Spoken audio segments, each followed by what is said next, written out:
Will Israel take control of all of Gaza?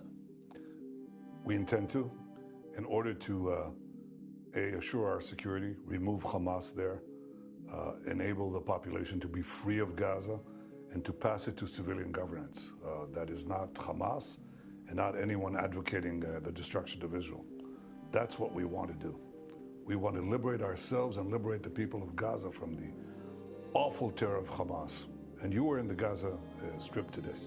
You met Palestinians who are fighting Hamas because finally they see that they have a future.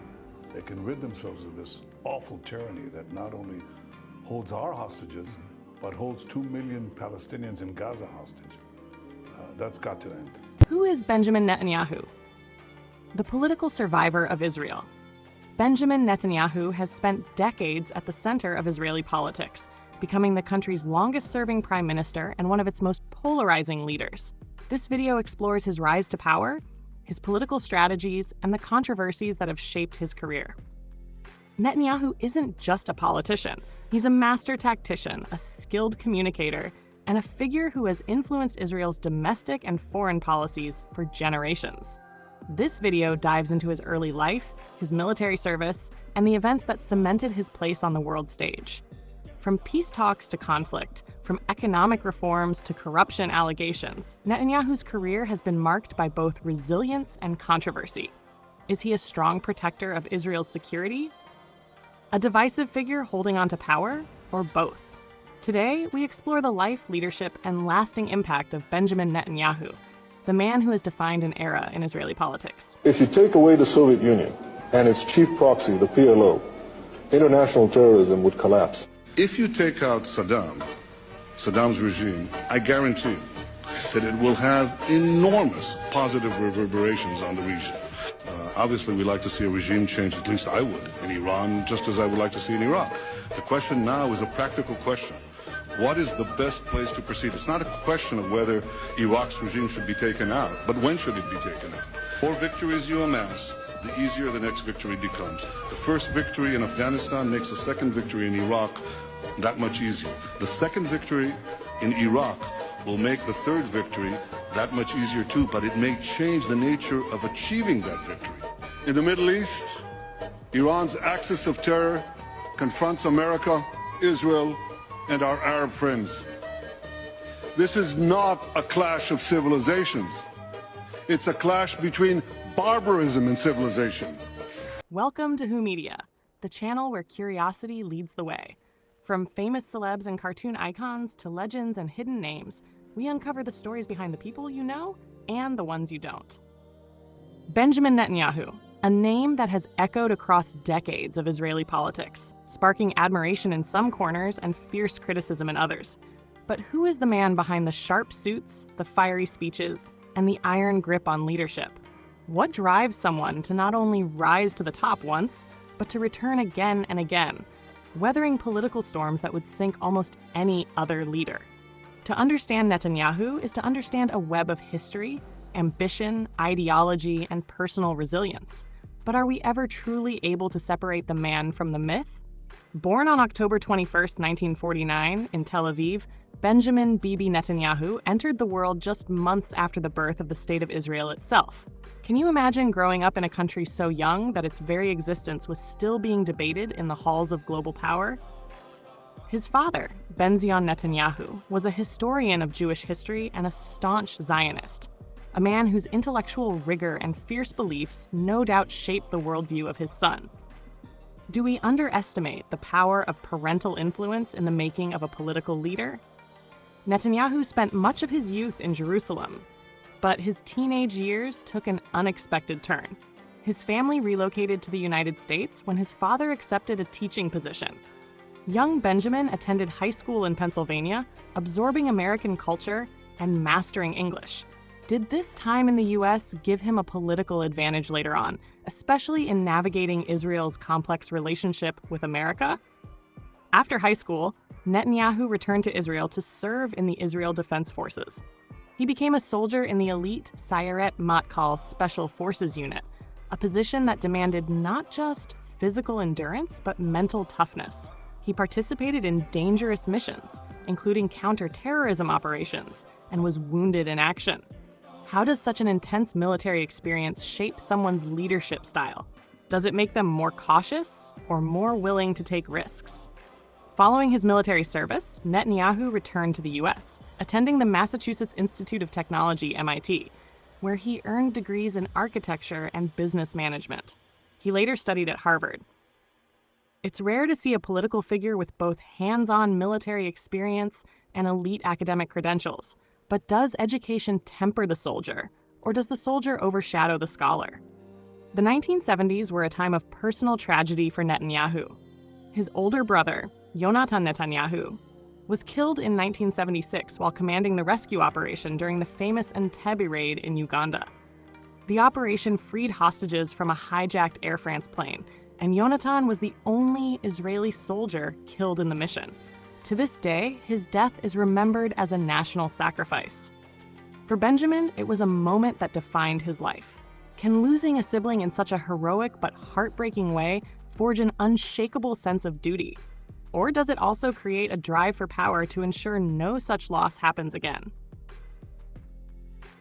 Netanyahu entered public life in the late 1970s and early 1980s, first in diplomacy, working for the Israeli embassy in Washington, and later as Israel's ambassador to the United Nations. His articulate, confident English made him a natural spokesman for Israel in the global arena. Watching him on television in those years, one might have thought he was born for political theater. But was this charisma organic, or was it a carefully honed skill learned through years of observing power? By the late 1980s, Netanyahu transitioned from diplomacy into domestic politics, joining the Likud party. In 1996, he became the youngest ever Prime Minister of Israel, at just 46 years old. His first term was marked by attempts to navigate peace processes while maintaining security, a balancing act that would come to define much of his career. Is it possible for any leader in Israel to truly balance peace and security without one undermining the other? Netanyahu's political career has been a study in persistence. After losing the premiership in 1999, many thought his political career was over. Yet, like a political phoenix, he returned to power in 2009 and would go on to serve multiple consecutive terms, making him Israel's longest-serving prime minister. How does a leader maintain relevance in a world where political fortunes can change overnight? Is it sheer willpower, or does it require a level of adaptability that borders on ruthless?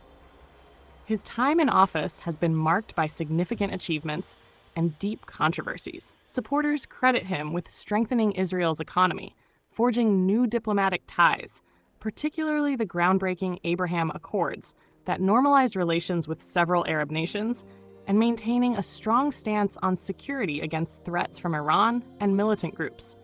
But critics point to his hardline policies toward Palestinians, settlement expansion in the West Bank, and the growing political polarization within Israeli society.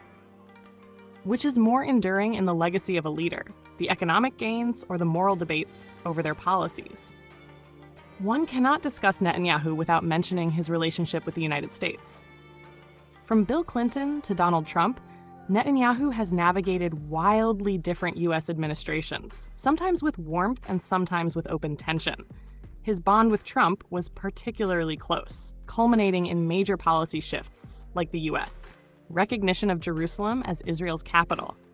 Was this friendship built on shared ideology, or was it simply the political opportunity of the moment? Of course, Netanyahu's career has not been without personal and legal battles. In recent years, he has faced corruption charges, including allegations of bribery and fraud. His supporters see these charges as politically motivated attempts to bring down a leader who is too powerful to defeat at the ballot box. His detractors see them as proof that no one, not even a prime minister, should be above the law. Does political longevity make a leader more vulnerable to scandal, or does it simply make them a bigger target? In his personal life, Netanyahu has cultivated an image of a family man, often appearing in public with his wife, Sarah. Yet the couple has also faced public scrutiny and criticism, with Sarah Netanyahu herself facing legal issues. How much should a leader's family life influence our perception of their political abilities? Netanyahu's political style is deeply pragmatic, yet also ideologically rooted. He speaks often about the dangers facing Israel, from regional instability to global anti-Semitism. His speeches are laced with historical references and warnings, appealing both to emotion and reason. But does this constant focus on threat create unity through vigilance, or does it breed a perpetual state of fear? In 2021, after more than a decade in power, Netanyahu was ousted from the premiership by a diverse coalition of political opponents. Many thought his career might finally be over. Yet, in 2022, he staged yet another political comeback, reclaiming the top office. This resilience raises a question. Does Netanyahu simply have an unmatched political instinct, or does Israel's political system itself allow for such dramatic reversals of fortune? Looking beyond Israel, Netanyahu's influence has been felt on the global stage. He has positioned himself as a defender of Western values in a volatile region, aligning with leaders across the political spectrum when it suits Israel's interests. Yet, in doing so, he has sometimes alienated traditional allies. Is the cost of such alliances worth the gain, or does it erode long-term trust? As of now, Netanyahu remains one of the most polarizing figures in Israeli history. His supporters see him as a guardian of the nation, a master strategist who has navigated Israel through some of its most turbulent times. His critics view him as a political survivor whose tactics have deepened divisions at home and abroad. Which view will history remember? Perhaps the most intriguing question of all is this: does Netanyahu's story represent the triumph of individual will over circumstance? Or is it the story of a man who became the product of his times, shaped by war, diplomacy, tragedy, and opportunity? Leaders like him force us to grapple with the uncomfortable truth that history is rarely neat, and legacies are never settled while the person is still on the stage. In the end, Benjamin Netanyahu is not just a political figure.